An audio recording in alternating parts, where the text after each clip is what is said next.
more cost now thanks to Hadoop, and that's driving people to store more data. So you're going to do more analysis, keep going with this cycle, and potentially it represents a challenge if the price of storage doesn't keep dropping as rapidly as it has done in the past.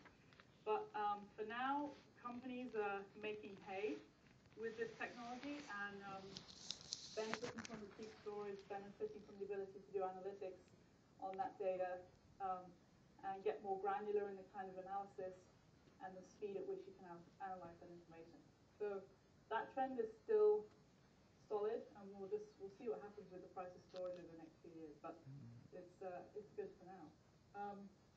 Applications, like I said, are key to the growth here. I think some interesting new big data apps outside of the technology industry. So in the payment space, Square is a really interesting company. So they basically can turn any smartphone into a point-of-sale device, into a cash register, essentially. And then they do all kinds of analytics on top of those transactions. So if you're a small business, you can start to analyze what kinds of people are using your service and how much they're spending, all that kind of thing. So Predpol is interesting, again, outside of the tech industry. This company is collecting historical crime data and doing analysis and predicting where crime is going to happen. And then they're able to advise police forces on where to send out officers into the field. It's actually been shown to reduce crime in certain areas. So not a typical big data application, but again, we're outside of tech, but nevertheless interesting. 23andMe is well known, I think, here in New York City. They're collecting human genome data and letting you do sort of personal analysis on your ancestry. And I think actually in healthcare, there's probably hundreds of applications at this point that are big data applications. The Nike Fitband is another interesting one to track and monitor your movement. And so I think healthcare is going to have huge sort of area of growth around big data. And then sort of again this notion of data democratization and trust. So I think the days of silos of data and silos in IT are kind of over. The idea that only certain business analysts get access to the data, I think that's a past practice. And I think now everyone's going to want access to data, and they want to do their own analysis on it, and they want visualization tools and all of that. So I think that's a big wave that's coming. The challenge is sharing the data. We still need to figure out how we do that in the enterprise. And then I think culturally, just trusting data is really important too. So quite often now we make decisions that are sort of more gut-based, and especially if the decision comes from higher up in the company.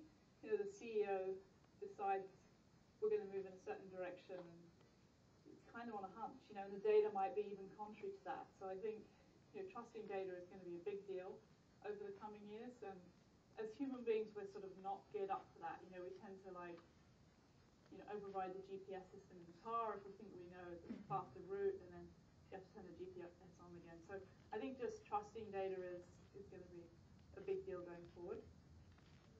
And then a shift to real time.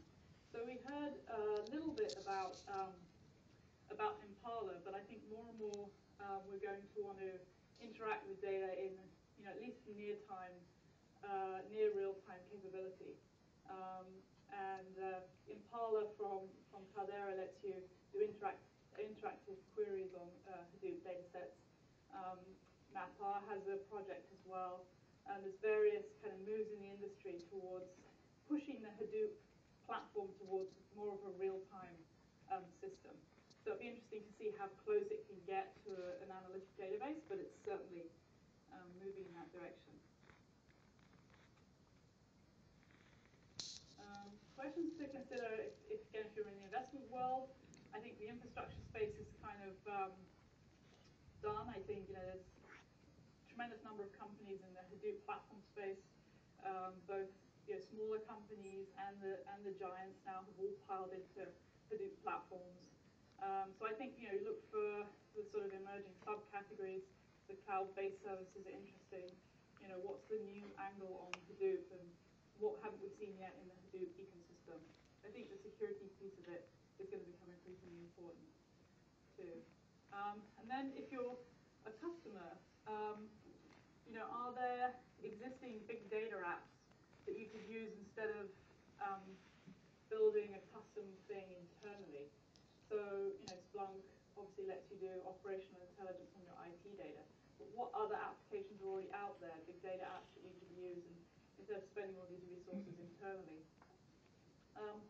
And then I think, an important consideration is the investment that you get back from big data. So, we've talked about information technology for 20, 30 years and in the context of ROI on technology. But we're moving now towards, the information piece of information technology and what the ROI is on that information. And I think that is going to be a measure that sets successful companies apart from the rest of the pack, if you're able to do that. And again, this is, the next few years, we're going to start to figure out how to do that. So that's the end of my talk. My email address and Twitter handle for you guys to reach me. Wonderful. Joe, thank you very much.